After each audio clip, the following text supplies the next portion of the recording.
nama saya Farah Hafizah, NIM 4218021. Saya dari kelas D, mata kuliah Manajemen Zakat dan Wakaf, jurusan Perbankan Syariah IAIN Pekalongan. Pada kesempatan kali ini, saya akan menjawab pertanyaan ujian tengah semester mata kuliah Manajemen Zakat dan Wakaf.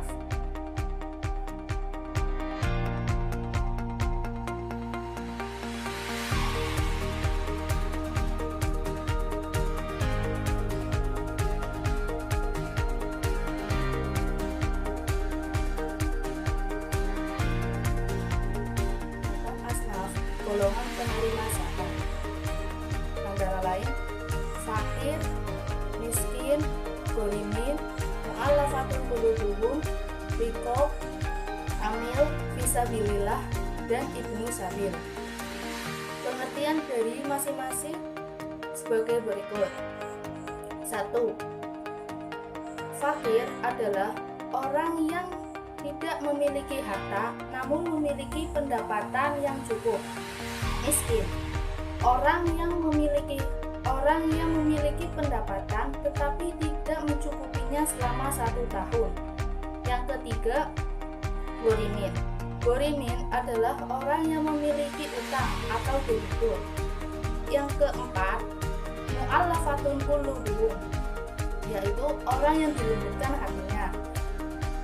Misalnya pemerintah yang tidak bisa melakukannya, maka ormas bisa menjadi wakil pemerintah tetapi tidak boleh personal. Kemudian yang kelima ialah riqab. Riqab adalah hamba sahaya baik laki-laki maupun perempuan. Pada konteks kontemporernya bisa diartikan sebagai seorang muslim yang ditawan oleh musuh, seseorang yang dipenjara karena difitnah. Yang keenam yaitu amil zakat. Amil zakat adalah setiap pelaku atau orang yang bertugas untuk mengumpulkan, mendistribusikan, dan mendayagunakan zakat. Yang ketujuh, fisabilillah, yaitu aktivitas yang ditujukan dalam perjalanan untuk perjuangan di jalan Allah. Misalnya, dakwah, sarana pengelolaan dakwah, semisal madrasah, sekolah, masjid, dan lain-lain. Yang terakhir adalah Ibnu Sabil. Ibnu Sabil yaitu musafir yang berpergian dari tempat ke tempat. Orang yang kehabisan bekal dalam perjalanan untuk melakukan perbuatan taat bukan perbuatan maksiat. Bila diperkirakan tidak akan mencapai tujuannya jika tidak diberikan zakat.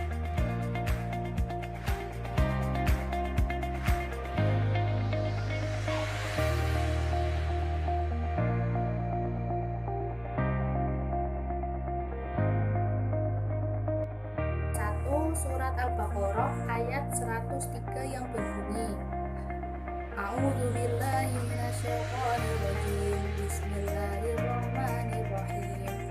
Wa aqimus sholata wa atuz zakah wa ma tuqaddimu li anfusikum min khairin tajiduhu indallah. Innallaha sami'un 'alim. Artinya, dan tunaikanlah sholat dan tunaikanlah zakat, dan segala kebaikan yang kamu kerjakan untuk dirimu, kamu akan mendapatkannya di sisi Allah. Sungguh Allah Maha melihat apa yang kamu kerjakan.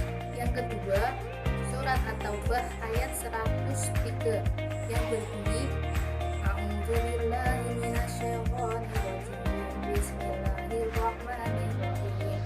Khudh min amwalihim shadaqatan tutahhiruhum wa tuzakkihim biha wa shalli 'alaihim. Inna sholataka sakanun lahum wallahu sami'un 'alim. Shadaqallahul 'azim. Artinya, ambillah zakat dari mereka guna membersihkan dan menyucikan mereka, dan berdoalah untuk mereka. Sesungguhnya doamu itu ketentraman jiwa bagi mereka. Allah Maha mendengar, Maha mengetahui.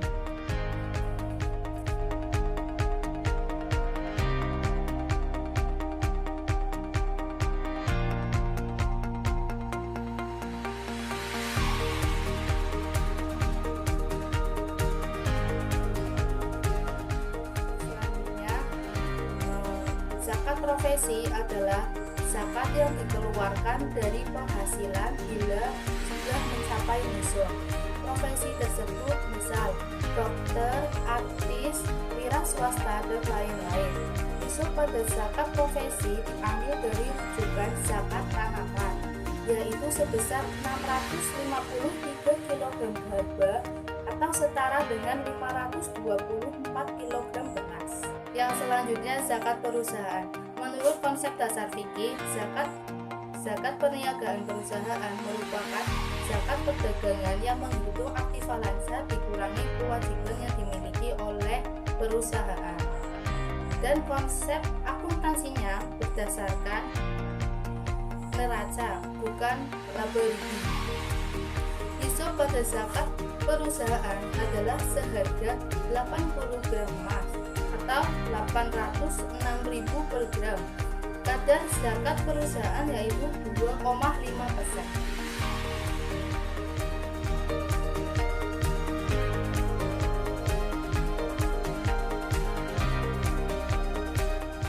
Potensi zakat pada tahun 2020. Setiap tahun penghimpunan zakat mengalami peningkatan, yaitu sebesar 30,55%.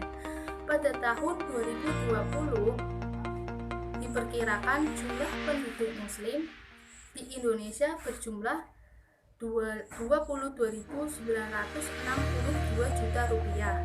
Dari potensi zakat berjumlah sebesar 230 triliun seperti yang diungkapkan oleh Basnas. Tetapi zakat yang terkumpul hanya 3,5% dari 230 triliun, yaitu sebesar 8 triliun. Mungkin hal ini disebabkan karena kurangnya edukasi dan literasi Basnas ke masyarakat.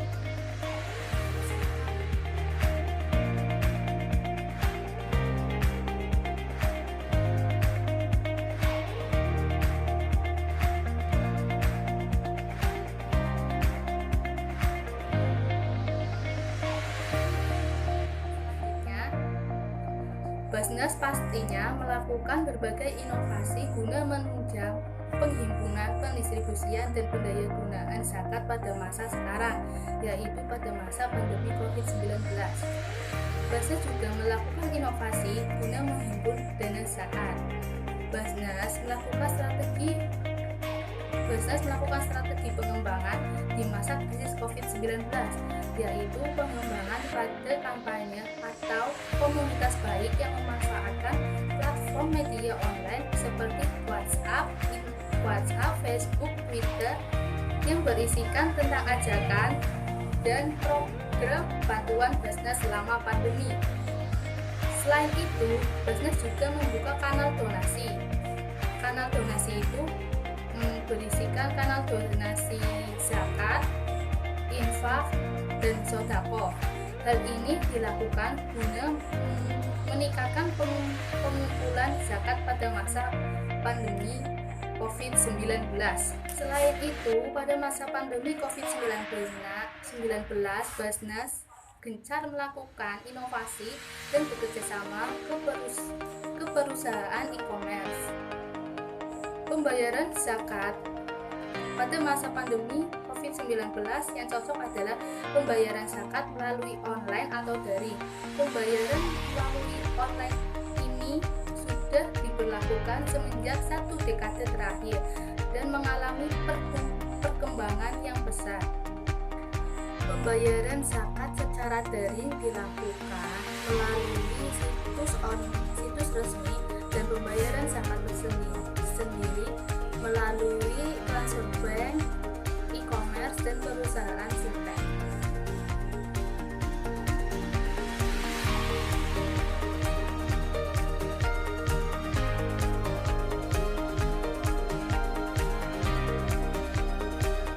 Yang selanjutnya yaitu Undang-Undang Zakat Pasal 3 Ayat 1.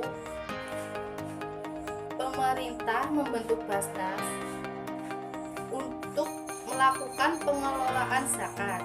Basnas berkedudukan ibu kota. Basnas merupakan lembaga pemerintah non-struktural yang bersifat mandiri dan bertanggung jawab ke Presiden melalui Menteri.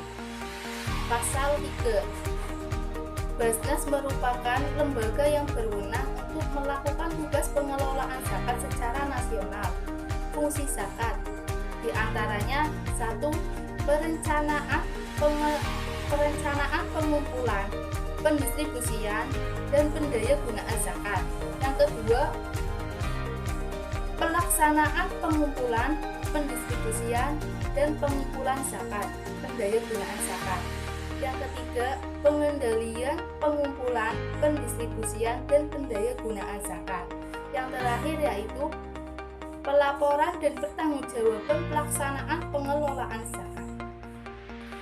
Sekian pemaparan jawaban ujian tengah semester mata kuliah manajemen zakat dan wakaf dari saya.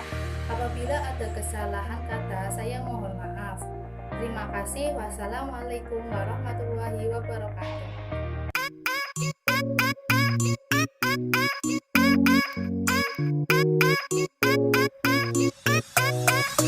They can imitate you, but they can't duplicate you.